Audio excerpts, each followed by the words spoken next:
Bonjour, aujourd'hui, je vous emmène en Bulgarie. Là-bas, on peut apprendre le français en chantant. C'est l'idée géniale de l'Alliance française de Plovdiv qui organise chaque année un festival international de chansons francophones.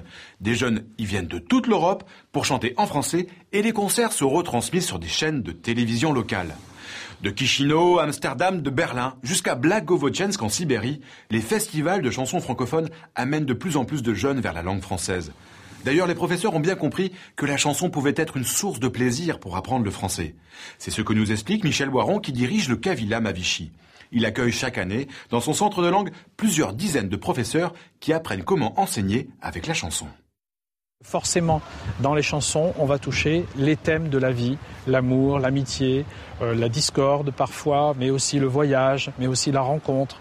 Donc ce sont des thèmes qu'on va retrouver dans le cadre de l'enseignement. Ensuite, au niveau des structures de phrases, très souvent dans les chansons, il y a des répétitions. Donc d'une certaine manière, ces structures s'incrustent dans l'esprit de l'étudiant et l'aident quelque part à mémoriser parfois des structures un petit peu compliquées.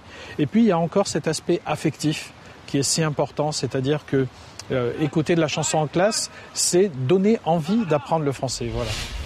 Aujourd'hui, il existe des tas d'outils pour permettre aux professeurs d'enseigner le français avec la chanson. C'est le cas de Génération Française qui présente les nouveaux talents de la scène musicale francophone avec un livret pédagogique rempli d'activités adaptées à tous les niveaux.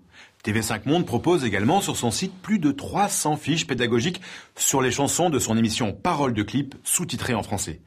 Mais pour que les chansons arrivent dans la salle de classe, il faut d'abord qu'elles soient diffusées à travers le monde. C'est ce que fait Acoustique, l'émission musicale de TV5 Monde qui fête cette année ses 10 ans. Plus de 400 artistes francophones sont venus chanter sur le plateau d'Acoustique et leurs chansons sont reprises dans les festivals, les salles de classe ou tout simplement sous la douche. Car comme le dit le chanteur Jean-Jacques Goldman, les chansons ne sont pas si sacrées que ça. Elles sont d'abord faites pour être chantées. Allez, maintenant les événements majeurs à ne pas manquer, c'est l'agenda francophone. En Belgique, la semaine du film français du 21 au 25 janvier. En France, à Paris, 31e édition du salon Expolang du 6 au 9 février. En Inde, le congrès Asie-Pacifique du 13 au 16 février.